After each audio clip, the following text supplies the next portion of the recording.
బండి సంజయ్ గారు రాజకీయ డ్రామాకు తిరిగి తెరలేపినాడు. నిన్న ఎన్నికల ప్రచార సభ సందర్భంగా నేను అతన్ని ఒక ప్రశ్నించిన, పార్లమెంటు సభ్యుడిగా 5 సంవత్సరాలు మీరు నియోజకవర్గం చేసిన సేవ ఏందో చెప్పి ప్రచారం కొనసాగించండి. శ్రీరాముడి పేరు మీద ఓట్లాడడం కాదు, మీరు నిజంగా ఈ నియోజకవర్గ అభివృద్ధికి చేసి ఉంటే దాన్ని చెప్పమని అడిగితే నేను ఎన్నడూ అననటువంటి మాటలు, రాముని పుట్టుక గురించి అక్షింతల గురించి మాట్లాడి నా తల్లి జన్మకు సంబంధించిన మాటలు, నేను సభ్య సమాజాన్ని కొడతామయ్యాల. జన్మనిచ్చిన తల్లి, నా తల్లి కావచ్చు, ఇంకొకరి తల్లి కావచ్చు, రాజకీయాలు అడిగిన ప్రశ్న నియోజకవర్గ అభివృద్ధికి సంబంధించి అయితే అతను మాట్లాడిన మాట తల్లి జన్మను గురించి మాట్లాడుతూ ఉన్నాడు. సమాజం గమనించాలి, తల్లి పాత్ర, ఎవరి తల్లి అయినా తల్లి. అటువంటి మాటలు మాట్లాడిన వ్యక్తి రాజకీయ డ్రామా చేస్తూ తిరిగి ఆ యాత్ర ఒక ప్రచారం రావాలనే ఆలోచనతో మళ్ళీ ఎవరు అడ్డుకుంటున్నట్టుగా ప్రచారం చేస్తున్నారు. మేమెవరూ అడ్డుకుంటలేము. ప్రజాస్వామ్యంలో యాత్ర చేసే హక్కు ఉన్నది. మీరు మాట్లాడిన మాటల్ని మళ్ళీ ఏమంటున్నారు, చట్టరీత్యా చర్యలు తీసుకుంటా ఉన్నారు. ప్రజలే మనకు చట్టం, ప్రజాస్వామ్యమే మనకు చట్టం. ఈ ప్రజల ముందు నేను అడుగుతా ఉన్నా, అమ్మ, ప్రతి బిడ్డకు జన్మనిచ్చుంటారు ఒక తల్లి. నా తల్లి జన్మ గురించి మాట్లాడుతూ ఉన్నటువంటి అతని పట్ల ఒకసారి ఆలోచన చేయండి.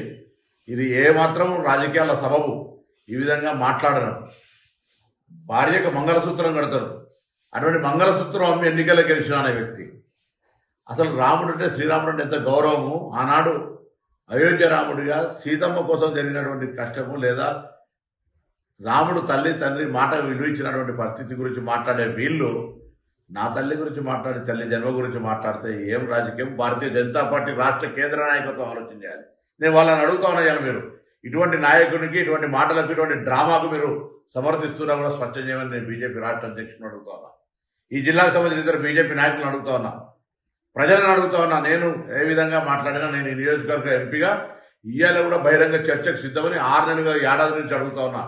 ఈ నియోజకవర్గం మీద మీరేం చేసినా 5 ఏళ్లలో నేనేం చేసిన, మీరు నియోజకవర్గ ప్రజలకు ఏమి చేయలేదని, మీరు ప్రజల లోపల తిరుగుబాటు వస్తుందని, ఓడిపోతానే భయంతో ఇటువంటి ప్రస్తావన తెచ్చి మీరు రాజకీయ లబ్ధి పొందే ప్రయత్నం చేస్తే, ఈ మాట ఆనాడు కేసీఆర్ గారు హిందుగాలు బొద్దుగాలు అంటే ఏ విధంగా ఎన్నికలకు వాడుకున్నావో, నీ గెలుపుకు ఇవాళ తల్లి మాట నీ సమాధికి కారణం కాబోతుంది. బండి సంజయ్, జాగ్రత్త అనే మాట సందర్భంగా గమనిస్తున్నా.